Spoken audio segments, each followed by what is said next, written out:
Hello there. Hello there. Welcome back to the Sky Guys podcast here. We are getting you ready for chapter 19 coverage of the Mandalorian here. We're talking about the convert here. I'm one of your hosts, Mike Phillips. Pete Consadori is here with us, was normally here with us today, but unfortunately he got stuck in the mind flayer, so he couldn't get out of there in time to be on the podcast. But Not what I heard.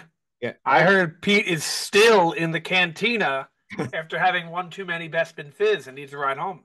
yeah. That's the advice you guys heard here is the head of the Imperial Readjustment Program of this podcast. Nick Fraietta is here. Nick, how are you? Doing well. I think we could send that little taxi droid thing to pick up Pete from the cantina. He hasn't been with us in some time now. We haven't heard from He was here Pete. last week. That's a lot of days. Yeah. Yeah, well, We haven't heard from Pete in a couple days now. we had to make sure he didn't get trapped in the mind flayer in this episode. That's true. I hope he's all right. I think he is, but I hope he's okay. Yep. Also with us today, our special guest today, honorary Force guy. He was on Coruscant. He was listening to Dr. Pershing's TED Talk. Mike Brescia is here. Mike, how are you? I'm good, and what a TED Talk it was. Yeah. Very, very valuable, very insightful. And let me tell you something, that mind flayer, it's no bueno. I feel bad for Pete. I hope he's doing okay. Yeah, Mike, would you rather deal with this mind flayer or the Stranger Things mind flayer? Oh, I know. Well, let's see what happens to Dr. Pershing after this mind flayer. Let's see what happens in the next episode. Perhaps maybe something will come back to him, but it doesn't look too good. Yeah, Nick, could you believe they ripped the name off from Stranger Things, the mind flayer? What season is that from in Stranger Things? Season 2. Oh, I watched season 2. I don't remember that. That's not shame on me. It's the spider cloud thing. I don't remember anything about season 2. I got to rewatch that show. I mean, it's that season. You got time. The last season's coming out next year, so yeah, I got to rewatch that show. I liked it, and I didn't really like season 2, so I stopped watching it. But I should probably get back into it because I've heard it gets a lot better after that. It really does. 3 and 4 are much improved over 2. I agree. I will give it a look. All right, you got time to give it a look here. But Nick, people want to subscribe to us here on the podcast. They can do so Apple Podcasts, Google Play, TuneIn, Stitcher, Spotify, Amazon, all the usual suspects. And Mike, if they want to get these episodes early and you get on the Justin stuff where you can wait a couple of days, you got to be on this feed, Mike. Got to be. Yep. Got to be. Great feed. It's a great feed. And Nick, if you want to follow the social media, how can they do that? You can do that following the at Sky Guys Podcast, both on Twitter and Instagram. Absolutely. You can also follow the YouTube page, Mike Phillips on YouTube, video version of the conversation on YouTube. We have all our fancy graphics in here and our props and whatnot here. So since we're shouting out other shows today here, I'll throw Obi-Wan Kenobi up here for you, Mike. I love it. Gotta represent, right? I represent here. Absolutely here. And Nick, very light week on Star Wars. I feel they're saving a bunch of stuff for Celebration, but I feel like you said you have one thing off air. Yeah, there's a new movie coming out. A new Star Wars movie, actually. No, I mean, technically, yeah, but don't get your hopes up here. Actually, you could, but it is a documentary called A Disturbance in the Force.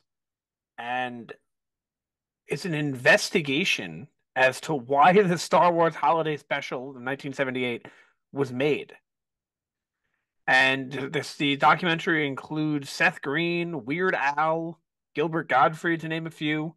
And the good news about this, I mean, it sounds pretty interesting, is it debuted with a 100% on Rotten Tomatoes. So apparently this is great. I don't know how to get your hands on this thing or how it's ever going to get released, but I'd love to watch it if we could. Mike, did you ever watch the original 1978 Holiday Special? You know something? I regret to say that I have not.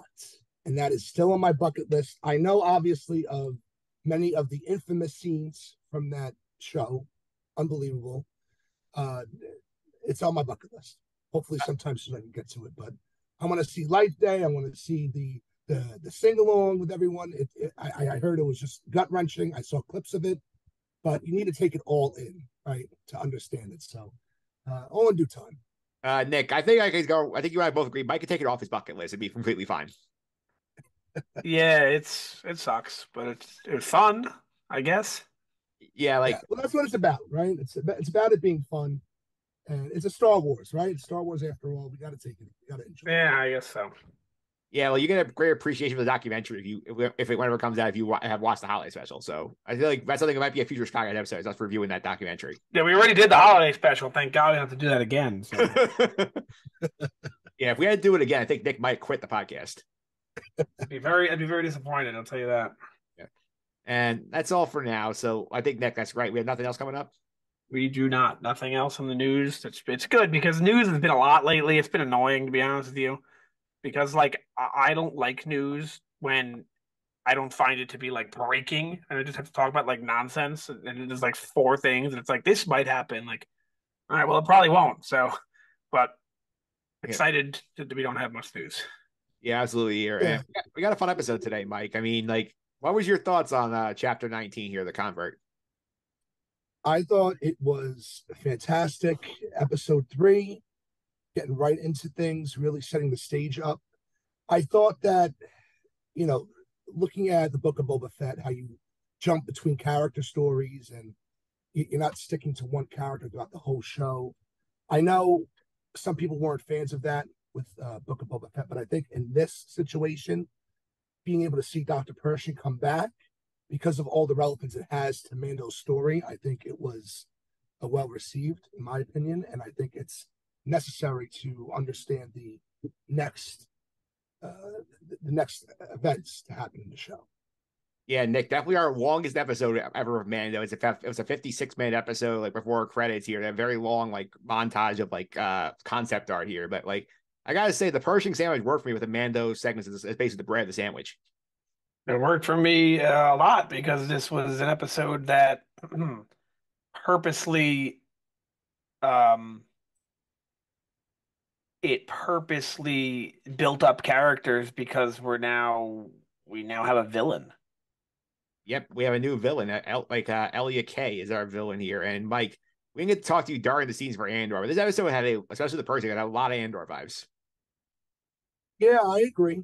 It definitely did. But to see the Star Wars universe after the events of the original trilogy, right? This is, I just want to go right to Coruscant real quick. I know we'll cover it, but, to be able to see Coruscant in the way it was shown in this episode, what is it? It's 9 ABY, I Yeah, believe, the course of the we, events in we season think. three. It can't be.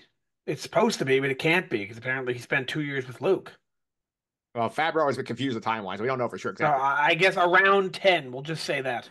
Okay. Well, the thing is, my point is, this is, I believe, the first time that we're seeing Coruscant after the fall of the Empire. So to see it, livened up, to see it bustling and back to sort of its former glory, I thought that was fantastic, and I certainly love seeing that.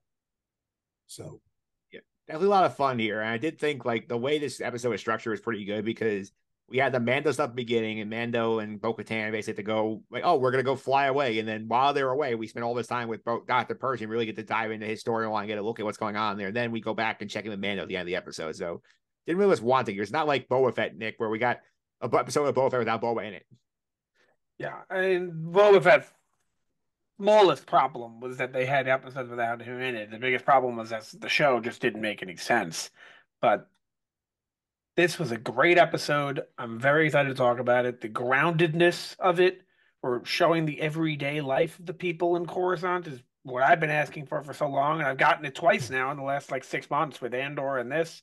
And that's to me, that's what's to me that just felt like just felt like an Andor episode. I really thought I was watching an Andor episode, and it reminded me so much of is it Karn? Yeah, a little bit of Karn.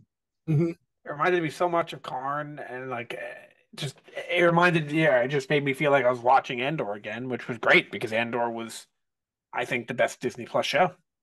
Yep, let's And get then just one thing to add to Mike, before you go in, referring back to Andor, right?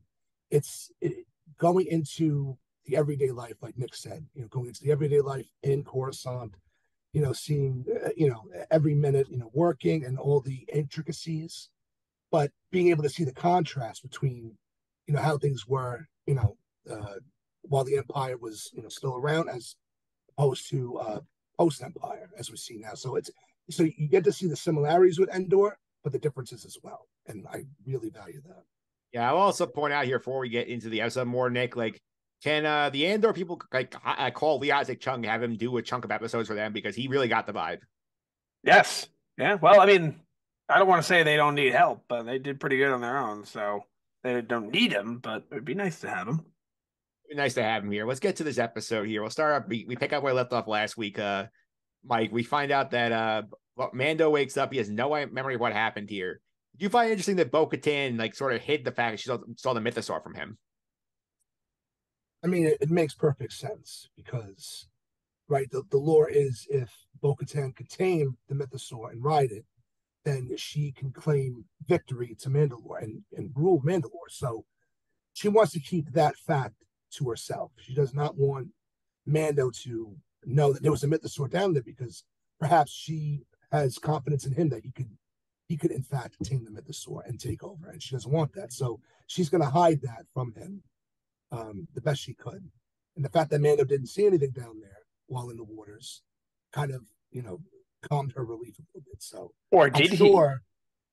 Well, yeah, that's a good point too. Maybe, yeah, he doesn't want to let her know that he saw something. And maybe he'll come I back. think he didn't see it. I mean, last episode was his worst episode. He was oblivious to the world. He was tripping everywhere, falling in the water, getting captured by little Grievous. So I don't think he saw anything. He was completely oblivious to the world last episode. But Yeah, but Nick, in all fairness, though, they did mention that because of the bombing, right? The bombing of Mandalore, all of the, uh, you know, Caves. waters were, yeah, yeah, exactly. There were big gaps, from all the bombings and I whatnot. mean, And he'd they never had, been there anyway, so it's not like he was like, "Oh, this shouldn't be a big step," and then it was. He was never there anyways. He should be expecting anything. that's true too. He should have been more precautious. So Yeah, well, I will say, Nick, I was thinking this thing here that you talk about how like Bo-Katan is not necessarily the good guy, and we talked about this in the past where like Said it countless times. Mando completely is like trusting of her, and he's like, yeah, like he's not Mando, like he just trusts people. He's not gonna lie to them, like if he believes in them. And Bo-Katan is keeping critical information from him in terms of like what she saw, and like I did think that was worth pointing out here. Like, is somebody who's supposed to be like they're supposed to like in a team this season, like she's keeping secrets from him. She is, but at the same time, she was ready to kill him at the beginning of the season, and now I think she's not going to do that. I think seeing the Mythosaur has taught her I could live with this guy. I'm just going to have him bend the knee. Yeah, So I do think that yeah, she's excuse me hiding things from him, but at the same time, she's going to keep him around. She's not going to do anything. We don't need to worry about her killing him. I don't think we have to worry about that here, but we do see that like they get back and that we find out that like they are going back to Calavela to pick up his ship, and then all of a sudden they're being attacked by TIE Interceptors here. So Nick, like anything particular? I just got this fight in particular with the Interceptors. Yeah. A few things. Number one is those TIE interceptors had I don't know if it's the word symbol or logo or whatever it is. Icon, maybe. I'm not sure what the phrase is when it comes to Star Wars interceptors, or excuse me, TIE fighters interceptors. But first of all, excuse me, those logos, I was going to say logo, just to make it easier, was Grand Admiral Thrawn's logo. Yes. So that's one thing, we know he's coming eventually. If not in this show, definitely in Ahsoka. And just a fun fact is that's the first time we saw a TIE interceptor in live action in 40 years. In terms of Jedi, Yep. that's pretty crazy, Mike. And I did think I do think it's fun that we had this tease of Grand Admiral Thrawn because we were sort of talking about in some of the earlier pods of Mando. Here's like, is Grand Admiral Thrawn pulling Moff Gideon's strings here? And Mando makes the comment, hey, like you blow up one of their freighters, like you're gonna attract attention here. So maybe Thrawn was commanding Gideon and saying, oh, like now I'm gonna go after you guys because you guys like mucked up my operation. yeah, I mean that could definitely be a possibility. I mean the fact that Moff Gideon is nowhere to be found right now, right? Who knows what could have happened to him? Could he have escaped? Could he be with Admiral Dawn now? Right? There's a good possibility with that. But watching the beginning of the show, right, seeing the Purgil Yeah. in hyperspace, I mean that's already an allusion to the whole framework with Grand Admiral Dawn, and it's I think it's all foreshadowing to what we should be expecting in the near future. Yeah, and Nick, this battle thing was a lot of fun with the dogfight and Mando and Bo-Katan working together. They think they triumph, and then all of a sudden we look up and they have the bombers like the Oof. castle, and then the whole fleet of TIE interceptors shows up. A lot of them, huh? Yeah, Now, this A is whole lot. clearly a reason. Like, this attack was for a reason. This is not just there's TIE fighters here randomly. Yeah. So that's why another thing that I'm leaning towards with Thrawn here, or possibly Gideon, but even if it is Gideon, I think it's Thrawn. But how many did you count there? At first, there was what, five, There were maybe? 5 at the beginning. Then we see 3 bombers bomb the castle, and then we see another like 15 to 20. Yeah, I would say about 20 more. So rightfully so, they get the hell out of there. Yeah. Yeah. Mando says, I got coordinates. They won't be able to find us. They jump. And then that's it for them for about like 40 minutes, Nick. Yes, you don't. Maybe even longer, honestly. Yeah. It was like two epic. No, I mean their part was short. The Mando Bo-Katan part was like would be like the shortest episode ever, but the whole Pershing part is a normal size episode. Yeah. And we do go now. We go to Tatooine. I mean, not Tatooine. We go to Coruscant for the majority Yeah, of this episode. you would think, right? Or, surprised we haven't gone there. Surprised we haven't gone there. It's been two episodes or one episode. Just wait, just wait. I mean, I'm sure we're going to find Boba Fett again. So Yeah, we gotta go back. Pelimato's there. yeah, Boba Fett. Boba Fett, where? Yeah, and then we get to see the life of Dr. Pershing here. And Mike, we mentioned the doctor. You were at the TED Talk on Coruscant. What do you think about Dr. Pershing's TED Talk about cloning? Well, you know what? Like I said before, very valuable TED Talk. There were a lot of people in attendance. He obviously gets a lot of pull. There's a lot of people interested in what he has to say. And, you have to appreciate the fact that he's trying to turn back to the good side. I mean, it seems like in the first season of Mando that he was trying to do what he thought was good, even though he was under the false pretenses of the Empire, right? And I do believe that he thinks that what he could do could help civilization, help the New Republic, as I'm sure we'll get into. But you know, and of course we'll get into it later on. But there are limitations and there's red tape for him to try to get what he wants. But I think it was just going back to the scene, seeing him in the opera. That brought back so many memories, right, of being back in Revenge of the Sith. But on good pretenses, as opposed to seeing Anakin talk with Palpatine and talking about our guy, Darth Plagueis the Wise. Yeah, that's for sure here. And Nick, we also found here something I never thought we'd see addressing this on like in any Star Wars show. I think interesting here is this amnesty program for former Imperials. They found out apparently they have a reintegration facility that these people go to, and then when they're cleared, they get sent to Coruscant. They get to work in different sectors to help like repay the damages from the war. So, like, what do you think about this amnesty program? Well, you saw the same thing in the U.S. with the Nazi soldiers becoming part of I believe, the Navy. I think so.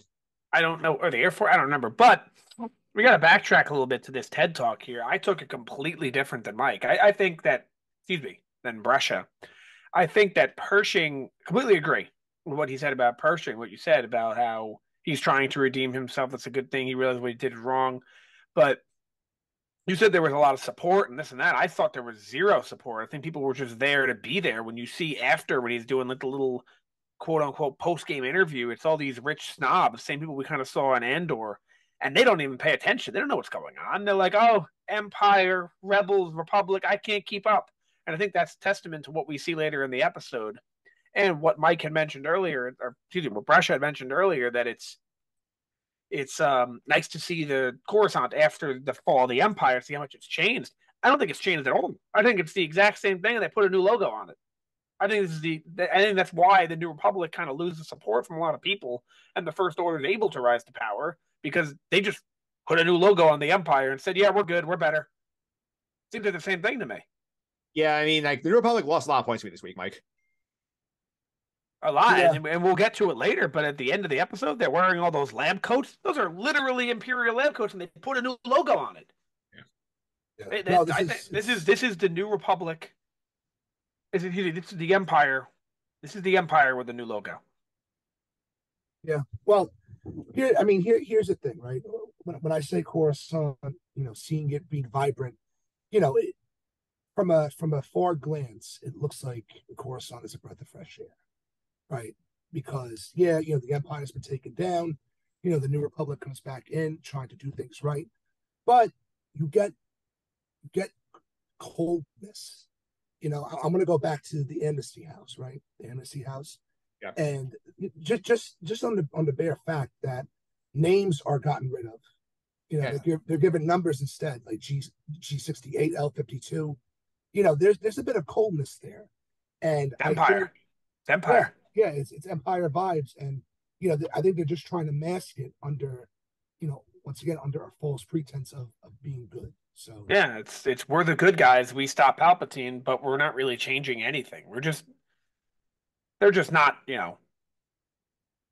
making people slaves and making planets, force into which we don't even know. We haven't seen the New Republic enough. They didn't really show the New Republic in the sequel trilogy. They showed the Resistance, which is very different. So we don't really know, is the New Republic the same thing as the Empire? I'm assuming no. But like, do they invade planets and force them to be part of the New Republic the way the Empire did?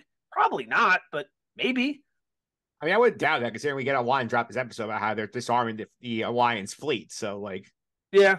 But it seems the way that they treat their workers and the way that the planet hasn't really changed, it seems like it's more or less the same.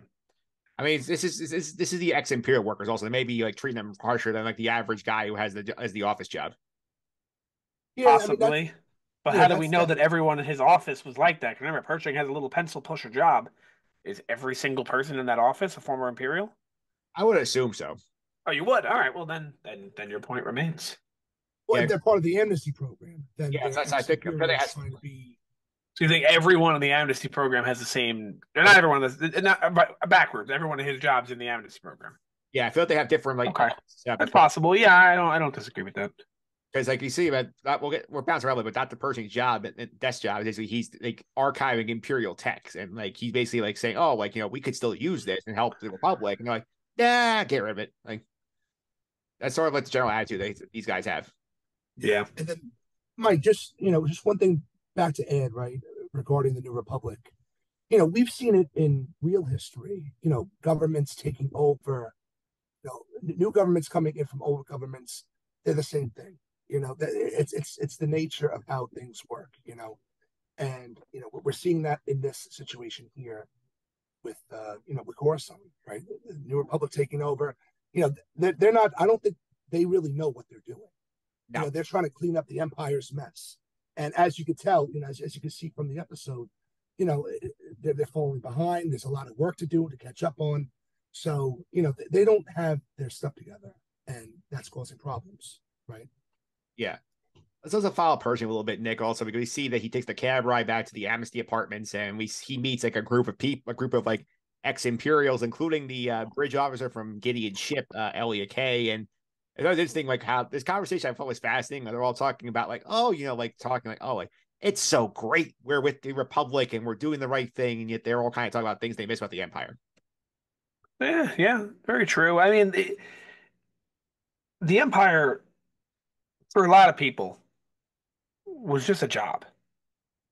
You know, for Palpatine, it wasn't. For Palpatine, that was his life. For the high ups and the evil people we've met over the years, Hater. absolutely, yeah, Vader and Gideon and whoever. But for some people, like in these people's case, not the man girl, which was what was she, 68? She's Elia Kay. 68. Yeah, 68. Yeah, not her, but the other two or three guys sitting there, that was just their job, and they went to work, and now they have a new job. And the people do that. You sit around with coworkers and you say, "What do you miss about your old job?" And it's fine if you miss something, even if that company wasn't good. That's not a big deal. But um, the thing that I found interesting about this whole thing was that they're kind of like, you know what? Never mind. I also found it funny that like one of the things they're talking about, oh, like yeah, parking out good travel biscuits here, and like Dr. Percy and Elia like the red ones here. So like, Mike, what do you think those things tasted like? Listen, when they talked about the yellow, what is it? The yellow travel biscuits. Yep. The first thing that came to my mind were Cheddar Bay biscuits from Red Lobster. Right? That's what I pictured in my mind. And once we finally actually got a chance to see them, I was like, wait a minute, that is completely opposite of what I thought they looked like. Yeah, I could only imagine what the food that the Empire served tasted like. I mean, if they missed the food, then maybe the Empire was actually doing something right by them, right? I've never been to Red Lobster. I don't know. yeah. Well, let's try. Well, listen, those are good. Those are good. Maybe when we're done recording, we can go to Red Lobster. But for now, we need to continue.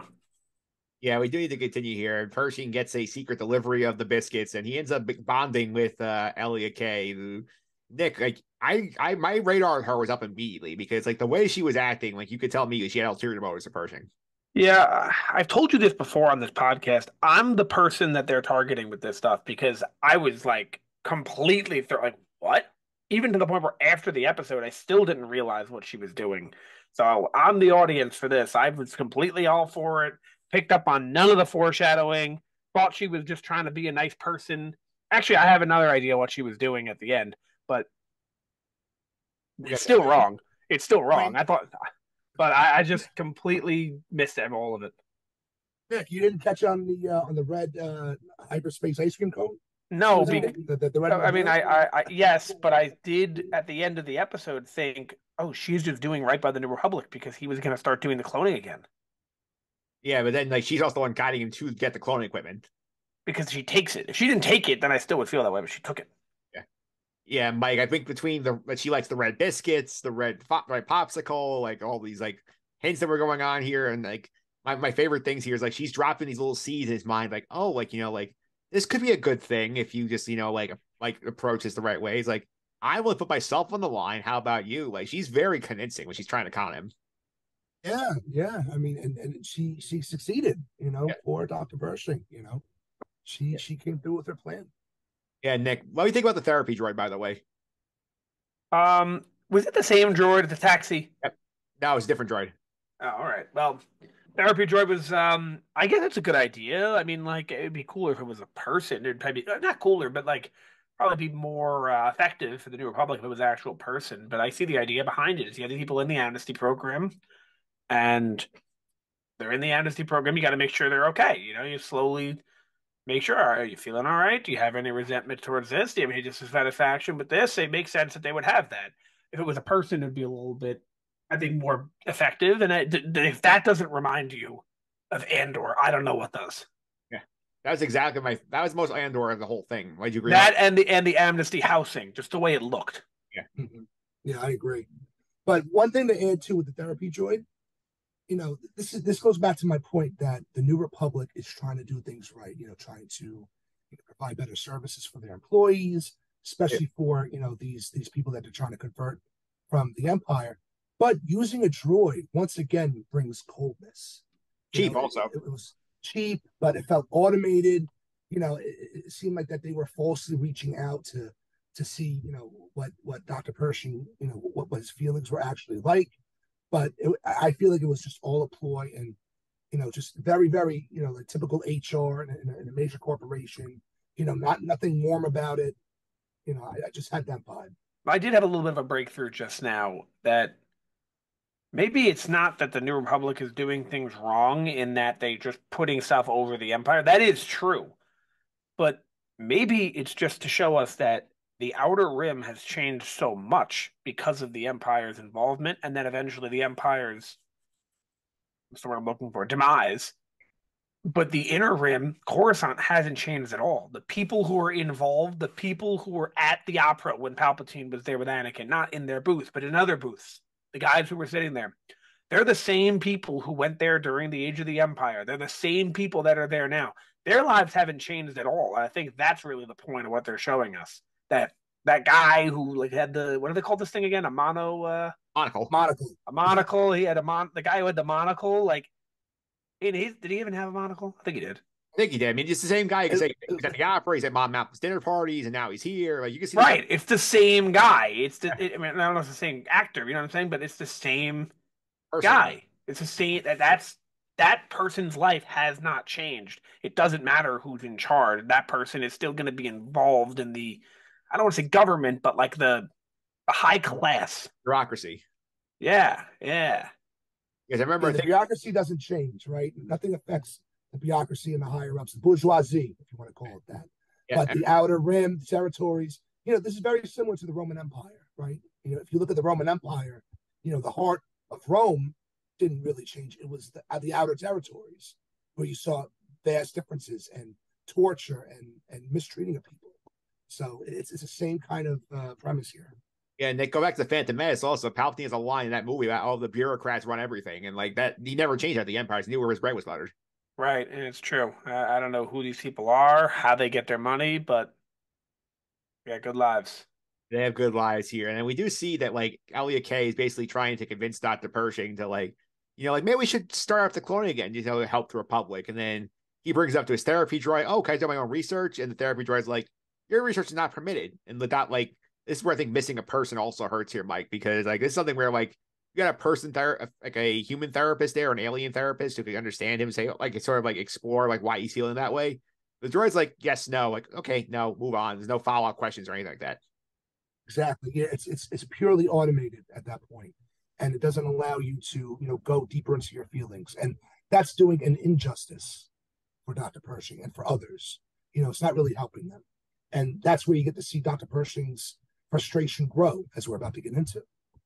Yeah, for sure. And then Elliot Kay says, "Hey, like like we can go like they're impounding old Imperial ships. They have all the stuff in the mobile lab. We can get you a mobile lab, set you up here." And Nick, the scene on the subway is also fun, where we see that like Elliot Kay and Pershing are like trying to avoid like the droid ticket agents because they obviously don't have tickets. They're not allowed to leave certain areas here.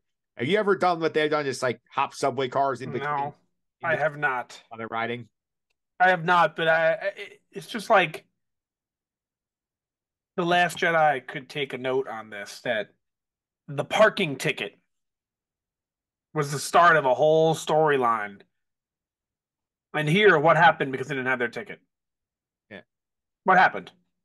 they cheated and got out. They got out. They were fine. It wasn't a big deal. And meanwhile, The Last Jedi started the worst beeline plot ever because of a parking ticket. Yeah. And it reminded me so much of this. Like, are they really going to get caught right now and start a whole thing? And like, are we going to have to go an episode where they're in prison and need to get out because they were doing something wrong and they get kicked out of the amnesty program? That was going through my mind. And they're going to rescue little kids along the way. Like, that's what was going through my mind. And I'm just like, Well, well, listen, thank God, thank goodness it didn't go that way, right? yeah, I don't know. That's what I'm saying. This is Happy what about makes this show so great. It makes Andor so great. What makes Disney Plus so great as a whole. We've had some gripes with the show. I didn't like Boba Fett. Kenobi was but so much better than what we got in the movies. I'm loving the Disney Plus stuff. Yeah, absolutely. Here we do see them break onto the ship. They do steal the lab equipment. Person puts it in a little crate. As they leave here, Nick, like this is where we find out that like they get caught, and then we find out that Elliot Kay has set up Pershing and say, "Oh, look, like he stole the equipment." And she basically, she's been working for the New Republic and saying, "Oh, like this guy's up to no good. I caught him for you." So you said this caught you by surprise when you first saw it. Um, yeah, I wasn't like shocked, but I was just like, oh, okay. Like I don't know. I watched the episode in the moment. I don't think about what's going to happen later much. I do think about, when it's going down a dark path. I'm like, oh no, don't do that. I don't think about like stuff like that. I just watch it, and when it happens in front of me, I'm like, okay. And I think that's in my mind a good way to watch because I feel like that's how they want it to be watched in a way. They don't want you to figure out what's going to happen. So in my mind, I was very excited, very thrown off. I wasn't like, I wasn't blown away, but I was thrown off, and I was like, oh, okay, that makes sense. Okay, and then I'm thinking, oh, she's just doing that because in her mind, he's going to start cloning again, and she really overcame the Empire and really wants to say we don't want that here in the New Republic. But then we learn that that's not true either. Yeah, we don't. And Mike, we get to the point where Pershing is being put in the mind flayer device, and like, what do you think first of all of the calamari doctor there? He's like, oh, this is fine. I've used it myself. It's all right. I'm like, you would definitely not use this yourself, buddy. No, absolutely not. That scene, that scene really took off from how things used to be here in the 50s and 60s with the mental asylums, right? With these big machines that they would strap people onto, and it was very unfortunate that we used to do that, but that they saw this as a means to, for a solution. So, seeing the Mon Calamari doing the same thing. And by the way, he did sound almost like very 50s, 60s style, right? The way he was talking. To me, it sounded like I was watching an infomercial. Like he was almost scripted. So He's trying to soothe Pershing while he was in the machine. Yeah, yeah, I was very yeah, disappointed by this scene for one reason, but before I get to that reason, so what they did was I do believe him actually that it is a soothing experience, not a big thing. It's because that machine can be turned to low. But why does it still have the option to get turned to high when we're 10 years later or whatever, how many years later now? That shouldn't be an option anymore to go to high. But the reason I'm very disappointed in this scene is because I don't like, and this is taken directly from somebody else, but I don't like when Star Wars has to remind you that it's Star Wars. I knew you were going to say this. I Yeah. love it. Yeah, And I he agree. goes, it's a trap. And then they look at the calamari and like, oh yeah, remember that? Remember when they said that? Like, all right, we get it. Like, you don't need to do that. Don't intentionally break the fourth wall to make us remember something. And that was, I thought of it in the moment. Heard someone say that, and I'm like, you know what? Yeah, that was not good. I don't like that. That was like a one of the bad Marvel jokes that doesn't land, and like looking at the audience, waiting for them to laugh. Like, did you see? Did you see what we did? Like, come on. It sort of did one of these something like that basically. Well, I've told you before. I'll tell you again. When we are in this Zoom, how we record, by the way, Zoom, Yeah, we can't hear that, so I'm gonna have to listen to hear what you did. yeah. Uh, Well, here's the thing, though, Nick. They did say it was a trap, right? So try to change it up a little bit, but we get it, right? We Yeah, get we it. get it. We It is get what it. it is. You yeah, didn't have to go that way, but Now, I do want to mention this before we move on out of the Dr. Pershing stuff. I can't remember exactly what moments they were, but there were two specific moments in this episode where certain music was played at a certain time that is yes, showing you something. I was thinking. I'm glad you brought that up because it's especially the scene when he's looking in the mirror in his apartment and he's talking about, oh, like this is good. Like I'm doing good for this for the Republic here, and then they start playing the ominous music in front, like in the background here. That's like the Plagueis music Yeah, they played that from one. the opera. That caught my ear immediately when I heard it. I'm like, something is up. Something's gonna happen here. This poor guy. And they also played the theme. It's called March of the Resistance, the song. It's like the main theme. You know Ray's song. If you heard it, you would know it. It's the other main theme from the sequels they played at some point too. Because let's get real. This is very obviously this whole cloning thing is 100% sequel driven. And there's one big point about this episode that we did not get to. The last thing about Pershing, that at least in my mind, that I didn't bring up, is he said at some point, I think it might have been during his TED talk, that he was so close to a breakthrough. Yeah, By the way, he touches his ear every time he lies, yeah. but there was like a tell. But he said that he was so close to a breakthrough by trying to combine genetics. Remember that? Yep. And he said he had one, and he needed two to get it to work. He had Grogu, right? Yep. Who was the other? He had someone else. That's an interesting question. So that is like a thing that we can lead us into the future here. Of how do you create the perfect DNA? Who was that other person? Was it Palpatine? He's dead. But I mean, beforehand, he could have had the DNA. yeah, I it's don't Was know. it possible. Palpatine? Was it Ezra. Ezra? Was it Han Solo? Probably not. Was it Leia? Was Yeah. it Luke? Was it? The list goes on. Anyone who's alive at this point. So someone else was. Yeah. But Nick, I just want to make a point though. You said that all this stuff about cloning is entirely sequel driven. I disagree. I disagree. Cloning started with the prequels. Started with episode two, Yeah, but the right? reason they're doing it is to explain the sequels. Of course, it started in the Yeah, prequels. but it comes around full circle. It's been a stay throughout Star Wars, and Yeah, but I think what you have Nick, to.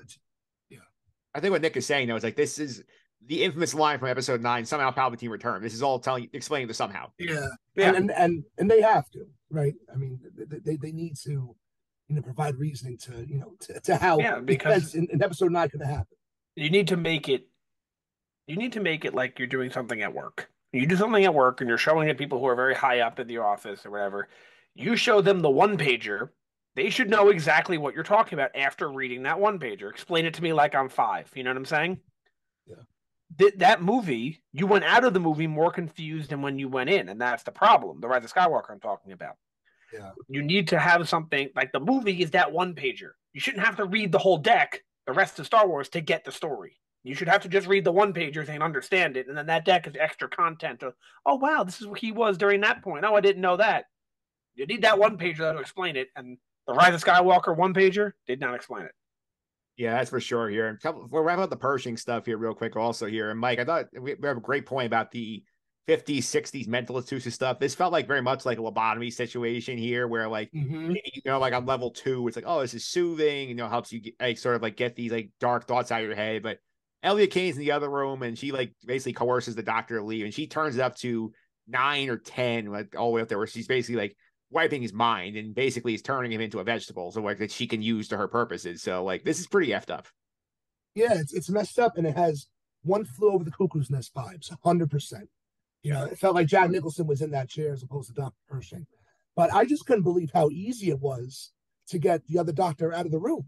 So that way she could literally, turn the machine all the way up to, like you said, 9 or 10. It's crazy. It's nuts. But, like I said earlier on, I think with Pershing, I think he might have a breakthrough, literally and figuratively too, right? I mean, I think he'll come back, to provide substance throughout the To rest come of the back as a show. vegetable. He's got no memory. Listen, who knows? I'm curious to see what's going to happen to him. Like the tragedy of Dr. Pershing the cloner. I like that. Yeah, more or less, right? Yeah, Or that maybe they put the voltage too high and he'll become the Pershing monster, like the Frankenstein monster. yeah. Or maybe it helps him with his breakthrough, and he finally does what he has to do. Yeah, maybe like we're Success. shocking the morality out of him, and now he just becomes like an evil cloning like robot, basically. I'm actually convinced we're just going to see him become like what's the guy's name? Bodhi Rook from Rogue One, where after he gets hit by Bo Gullet, he just doesn't know who he is. Well, that's an interesting point here. Well, as a point out here, Nick, and Mike, I know you've heard about the Reigns New Republic show that sort of got canceled because Gina Carano made those anti-Semitic comments. Disney fired her. She's going to be in this show, and they've said that a lot of the story points that were going to be in that show were going to get roped back into Mando. I feel like this is a storyline that was going to be in that show they put in Mando. Yeah, yeah. I mean, it sounds like that's the way it's going to be. It's a shame. It's a shame what happened, but at least they didn't mention Gina Carano's character before, so it's not like she disappeared from entirety. What where is she now? They said that she got recruited by the New Republic to be like what was it, a rebel officer or something like that. Yeah, I would have preferred if they just immediately, as soon as they fired her, recasted her and just continued with the story because it's a show I wanted to see, and now we're not going to see it. We're gonna get it unless they incorporate another character. Maybe they can have someone else. We're gonna get it in here. Probably might get a little bit of Ahsoka too. I would think also. Yeah, I'd rather have the show than get it sprinkled within other shows. I think it worked here though. In defense. Oh, I don't have a problem with it working or not working. I just want more. I want more content because I like it. You'd rather have this show than Skeleton Crew, basically. I'd rather have them both. Yeah. All right. So that's really the end of this storyline here. We go back to Mando after about 45 minutes, and then they show up at the covert here, and Brescia Paz Vizsla basically is a douche as soon as they show up. Mm-hmm. He looked like Ghost from Modern Warfare 2. Yeah, in that infamous meme, right? Yeah. Yeah, he's upset. He sees both Mando and Bo-Katan, potential victors to the to the throne of Mandalore, who could possibly take over, and leaving him in the dust. He wants that glory for himself, and to see both Mando and Bo-Katan coming back, it's not good news for him. He's very edgy, but he's not happy about it at all. Yeah, but like he says the story, Mando tells him, hey, like I bathed in the waters of Mandalore. It was a lie. That's the planet's curse. Like I have proof. Bring her in, bring it into the armorer, and the armorer like pours the water into like a thing, into like her, or melt it into like her Orca canister, and she sees some sort of reflection. She's like, he's telling the truth. He's back in. And then she basically ducks him back in and Bo-Katan back into the Creed too. So I think it's interesting. Just by chance, right? By happenstance that she happened to jump into the waters to save Mando. So yeah, therein lies, her being brought back into about the Creed. Yeah, Nick, it's also interesting too. Bo-Katan basically like we don't see her without her helmet off again, like in the rest of the episode, because as soon as she goes back in the ship, her helmet's on, and then Mando tells her when they get there, hey, keep your helmet on, it'll make things easier. So the armorer basically says, hey, like you did this, you're back in the club. Welcome back to Mandalore group. So I think it's interesting that Bo-Katan, who's very skeptical of this crew, is now indoctrinated in it. Yeah, I mean she's in it for one reason and one reason only. She wants their support. She's going to play the game, walk the walk, if you will. And then if she does eventually, let's say she does, let's for sake of argument, let's say she does tame the mythosaur, these people will support her. Yeah. And so will everyone else in Mandalore. So she's like, I got these people. Let me keep them close. And then when I do what I got to do, everyone's involved.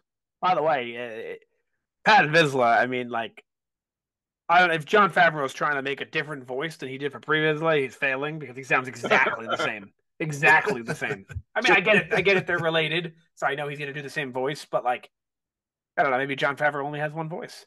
His own voice. Like Brian, yeah, I was gonna say it's like Brian Griffin and Dr. Hartman, the Family Guy, right? Yeah, it's like it sounds. I mean, it obviously sounds just like him because it is the same person. But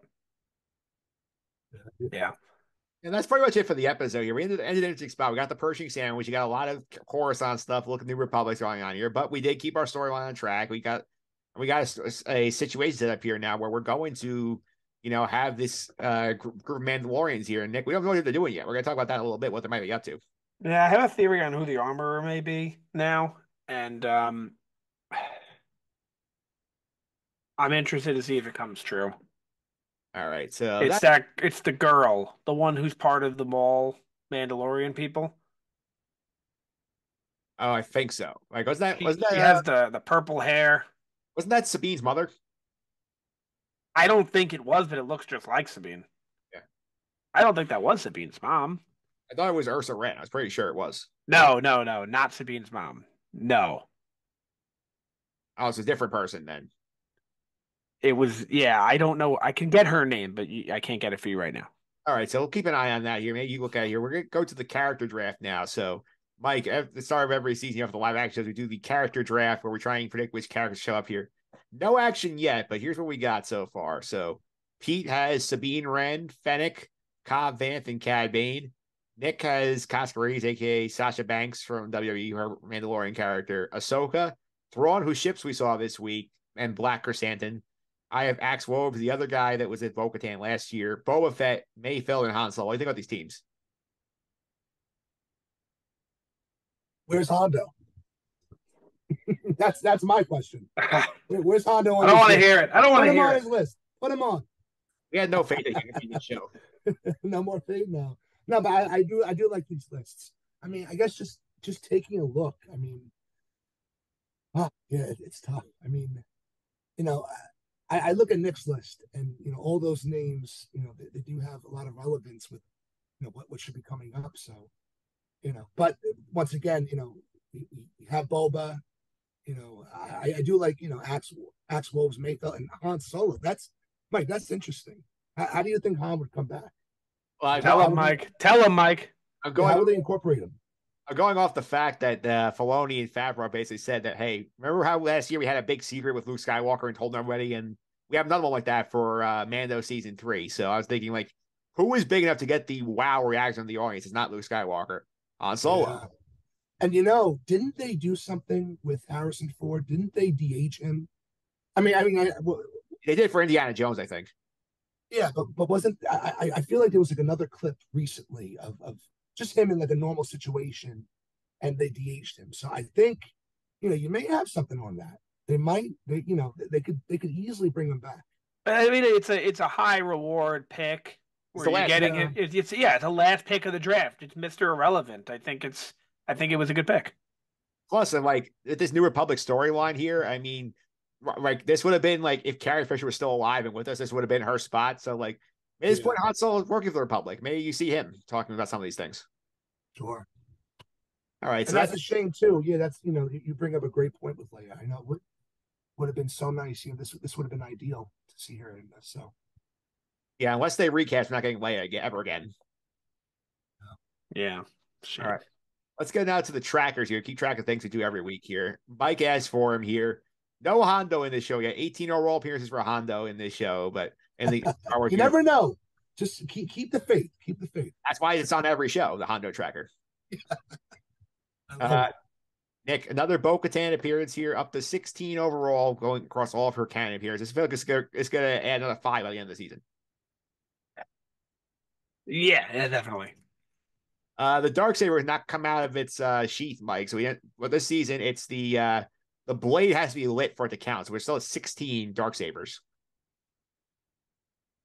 Okay. Yeah. Nick, we had picked up a live action cameo. R5 was in Bo-Katan's ship, so he still counts. So he's up to Oh, 14 great. live action cameos. That's fantastic. Yeah, Mike, were you happy they brought back the droid that Luke almost bought in A New Hope here? Absolutely. Yeah. I love it. I mean, is there real relevance to it? I mean, not really. But Mike, we are going to have a disagreement on one of these trackers, so please continue. Yeah, so we'll get to that here. I do love that he's a chicken. That's also fun. Next up here, Mike. I mean, the animated cameos are up to 9. We have Bo-Katan here for every time she shows up, she hits this. Yeah, I mean, it's great to see Bo-Katan. Seeing her in live action. Referring back to to the animated shows. It's fantastic. It's great to see. All right, next up here, Nick, the planets. We have 16 planets now in the Mando verse because we hit Coruscant finally. That's right. How many went to? 16? 16. Nice. Yeah, and this year we added Mandalore and Coruscant, so 2 big hitters to this board. Yeah, really. You could get any bigger than that? Not really. It really doesn't. Mike, another fun one we started for this show. We track how many times this is the way is said. So we've had 6 this week, so up to 35. This is the ways. Mike, I disagree with you. I have to say it. Why? They all said it. Every Mandalorian in that room said it. I think they all need to count. I don't count all of them because I count it as in unison. It said once. I disagree. I think they all said it. Oh man, yeah. I don't know. We're gonna need Pete to break the tie in the future. I'm stuck. I can't break it. I don't know. I can see both. For me, it's like I don't hear 35 voices. I hear one like big collective. This is the way. I thought of that as soon as I heard it. I thought about it too, and I said, "Mike's gonna count this as 1," and to me, this is 30. That's right. That's what I thought. And I also noticed, but I don't know if you guys did. Every time someone says this is the way, Grogu babbles. If you have the subtitles on, you can see it says Grogu babbles. I believe his first words will be, "This is the way." Yeah, he's trying to say it in his own language. Yep. Yeah. They said it on the ship. They went, "This is the way," or he said it, and then Bo-Katan actually said it, and then Grogu says, whatever he says, and then he just babbles a little bit. But I think that's what he's trying to say. Trying to chime in. I'm loving the babbling. Yeah. I love it because you're seeing Grogu progress. Sooner or later he's going to start actually uttering, normal words, normal English. So, it's just great to see, and I'm very excited for when he makes his first words. And Nick, I agree with you. I think it may be this is the way. I'm actually a little. I'm not looking forward to when he talks. I think it's gonna. I don't want to say ruin the character, but I think his charm comes from being a baby. Yeah. And it kind of worries me if he's going to be talking because it's going to make him not a baby anymore. I know, but that's the point of progression, right? I mean, no, I know. And I hate referring back to Family Guy, but this isn't Stewie for 22 years. I mean, he's got to grow up. It's the nature of things. So, yep. Next up here, Nick. I think this one we're not going to the season. The Mando job. We're still on 8. I don't think he's taking any jobs. I think it's too much important stuff. No, he's just a little busy. Yeah, a little busy here. Mike, another fun one we track here. How many times Grogu eats during the show? We are stuck at 11. He's not eat this week because it's a very, very light Grogu episode. Yeah. I mean, it really is. I do love seeing him eat. Going back to the first season, drinking that porridge. Right, classic meme. We need more of those. We need more scenes just like that. I think Favreau and Filoni agree with you. I feel like ever since the soup meme went viral, they've been trying to get it in as often as possible. Absolutely. Looking forward to the next one. All right. Last but not least, Nick, name Mandalorians. We are up to 10 because we had all 4 back here: Bo-Katan, Mando, Paz, and the Armorer. So 10. How many exclusive? 4? Still 4. We haven't added any new people to the category. All right. I'm going to continue to ask you that each week. Just be prepared. All right. So next up here, the MVP, LVP board. These are the best and worst characters through 2 weeks of the Mandalorian, as rated by us here. Bo-Katan on top of the leaderboard, +3. Grogu +1. Mando at 0 after his -3 performance last week in the section here. Pelimado, Nick's favorite character, -1. Vane, the pirate, -1. And the Armorer down at the bottom at -2 here. So we're going to go now, start off the MVP section for the week here. And I believe I have you first on this one, Nick. So go ahead. You do. I'm going to give it to 68, Elia Kane. All right. She tricked him. She worked. her plan worked. I mean, it may have been a bad guy thing, and for lack of a better word, a dick thing to do, but Successful at it. she was successful, and that gives me the MVP. Mike, who's your LVP for the week? I mean MVP. Listen, my MVP, all right, alluding to what Nick said, with the bad guy stuff, Moff Gideon. Off screen Moff, MVP. Moff Gideon, MVP, he literally pulled the ultimate bad guy move to escape from prison, to escape from jail. Nobody knows where he is. He's conspiring right now. He's getting ready to come back with a vengeance. That's why he wins MVP. Yeah, Nick, we did get the rumor mentioned in the amnesty apartments that he apparently escaped from the rebellion prior to getting to the tribunal. So we don't Yeah, know. I'm sure. I mean, it's just a rumor at this point, but I'm sure it's true.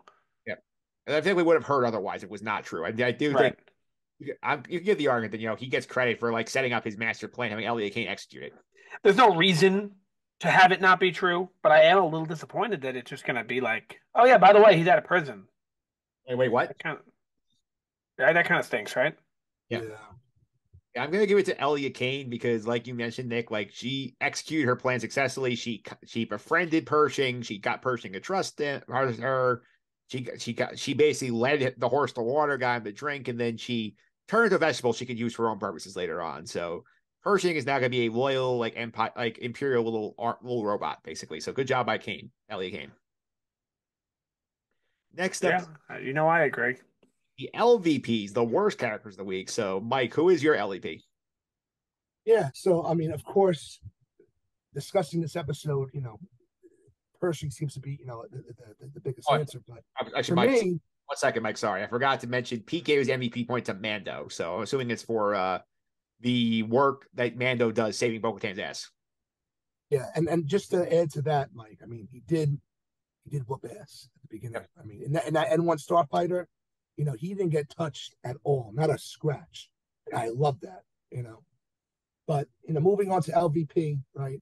Like I said before, Pershing seems to be the biggest answer. But for me, I think it's Paz Vizsla. I mean, like I said before, when you see Mando and Bo-Katan coming back, Paz Vizsla just looking on with pure disappointment, knowing that he has no chance to reclaim that, to claim that title to rule Mandalore. It's not good, not looking good for him. So, all right, my LVP, Nick, I give it to the New Republic as a whole. I feel like they don't really have much going on right now that's actually looking pretty good, and like this amnesty program is clearly going off the rails here. We have people like defecting left and right. We have people breaking onto ships. We have the same like aristocrats just like lording over everything. New Republic has not had their shit figured out, so they're gonna give them the LVP here. Pete gave All it. right. Pete gave Dr. Pershing for getting Khan. That was his argument. So Nick, who are you adding for your LVP? I'm giving it to the Twi'lek, the doctor, for leaving his post and leaving the girl there. Are you kidding? you're leaving? I was It's unbelievable. Yeah, that was unbelievable. I was going the whole episode, and I'm getting worried because I'm watching, and as I watch it, I think about this stuff, like who my MVP is to be, who my LVP, and I'm like, I don't have one. I don't have an LVP. What am I going to do? And they're like, oh, that's easy. Him. What is he doing? Yeah. How do you possibly leave? That's like the one rule when you work at like some sort of operating thing is do not leave your station unattained or what's the word I'm looking for? Unattended. Do not do that. Yeah. If you work in an office, you lock your computer before you go to the bathroom. That's a rule. Like you do not let someone else touch your stuff.